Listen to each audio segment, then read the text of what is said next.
Assalamualaikum Sobat UFC. Review UFC 326.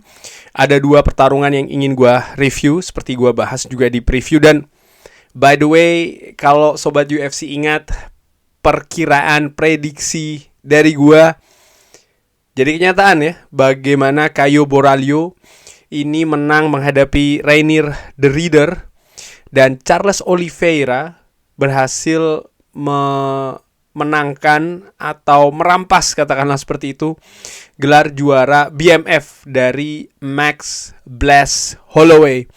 Walaupun sebelum pertarungan Max Holloway lebih diunggulkan.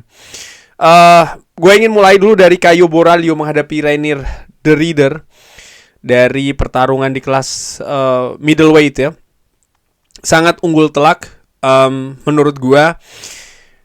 Caio Borralho menunjukkan bahwa ya, walaupun pertandingan ataupun pertarungan ini selesai dalam 3 ronde, karena memang hanya 3 rondenya, artinya tidak dengan submission ataupun juga dengan KO/TKO. Tapi kalau dilihat dari angka, ini telak sekali ya, 30-27. 3 hakim, 3 juri menilai sama, 30-27. Jadi 10-10-10, 9-9-9, semua ini untuk Caio Borralho. Telak sekali kemenangan ini.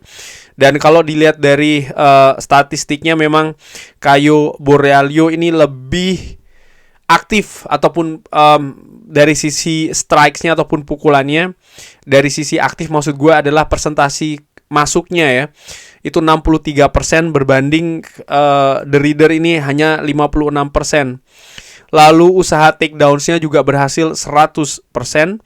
Sementara dari Reinier de Ridder ini hanya 2 dari 8 kali usahanya. Signifikan strike-nya pun juga lebih unggul Caio Borralho. Jadi menurut gue dari statistik-statistik ini jelas kalau Caio Borralho ini memang sangat dominan. Dan kalau gue lihat memang dia ini dominan ya, bukan hanya di standing tapi juga dalam usaha takedown-nya, dan juga sangat menyulitkan de Ridder di pertarungan tersebut.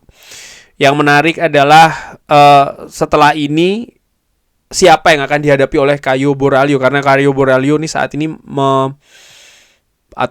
menduduki ya peringkat ke-7, ranking ke-7, sementara Reinier de Ridder ini ada di peringkat ke-8. Dan ya, mendapatkan kekalahan bagi Reinier de Ridder sendiri ini merupakan kekalahan kedua beruntun setelah sebelumnya dia kalah menghadapi Brendan Allen. Sementara Caio Borralho menurut gua dengan hasil kemenangan menghadapi de Ridder ini, dia bangkit ya setelah sebelumnya dia kalah menghadapi Nasruddin Imavov. Dan main event, Charles Oliveira ini juga unggul angka mutlak menghadapi juara bertahan BMF Max Holloway, 50-45. Semua juri, semua hakim menilai sama nih, 50-45. Dan kalau Sobat UFC yang menyaksikan pertarungan tersebut ya, bagaimana strategi dari Charles Oliveira ini jelas banget. Takedowns. Jadi ada 13 usaha takedowns yang berhasil hanya 5. Ada 4 usaha submission yang dilakukan. Dan yang menarik juga bagaimana signifikan strikes ya, dari ataupun pukulan yang signifikan dari Charles Oliveira ini lebih unggul, 50 berbanding 26 dari Max Holloway. Total strike sendiri ini 110 dari Charles Oliveira, sementara Max Holloway hanya 73. Dengan akurasi lebih baik Charles Oliveira 80% berbanding Max Holloway ini hanya beda sedikit 1%, yaitu 79%. Tapi menurut gua pertarungan tersebut memang sangat dikuasai secara dominan oleh Charles Oliveira. Strateginya sama, memang nampak agak sedikit membosankan dalam tanda kutip, dan ini juga sempat dibahas oleh komentator Jon Anik serta Daniel Cormier di pertarungan tersebut. Tapi ya, inilah MMA. Dan kalau gue lihat memang Max Holloway tipe boxer ya. Dan kalau dilihat dari lawan-lawan sebelumnya dari Charles Oliveira, banyak boxer itu yang kesulitan menghadapi Charles Oliveira karena kemampuan grapplingnya, usaha takedowns-nya yang berulang-ulang dilakukan. Pertarung yang menyulitkan Charles Oliveira biasanya pertarung yang memang juga memiliki kemampuan grappling yang bagus, seperti kayak Islam Makhachev ataupun juga Arman Tsarukyan. Pun ketika dia kalah menghadapi Ilia Topuria, kalah KO pada saat itu, ada usaha takedown yang ataupun grappling yang ingin dilakukan, cuman Ilia Topuria berhasil defense dengan baik. Tapi setelahnya menurut gue Charles Oliveira melakukan kesalahan sehingga artinya kesalahan tidak menjaga jarak ya, sehingga akhirnya dia dipukul KO oleh Ilia Topuria. Memang juga memiliki pukulan yang dahsyat, dan takedown defense ini yang menurut gue menjadi pembeda antara pertarungan Charles Oliveira menghadapi Ilia Topuria dan menghadapi Max Holloway, di mana Max Holloway menurut gue sangat kesulitan untuk bisa mengimbangi grappling skill dari seorang Charles Oliveira sehingga dia berulang kali jatuh.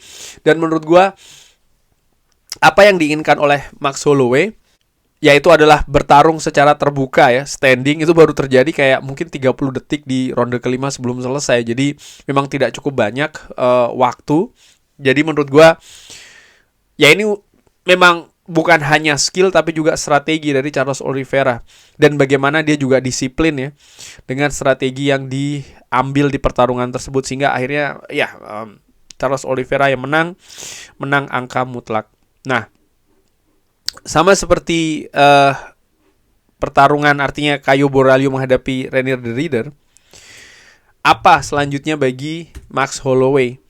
Apa selanjutnya juga bagi Charles Oliveira? Kedua petarung ini sama-sama di kelas lightweight. Charles Oliveira berada di peringkat ketiga, Max Holloway berada di peringkat keempat.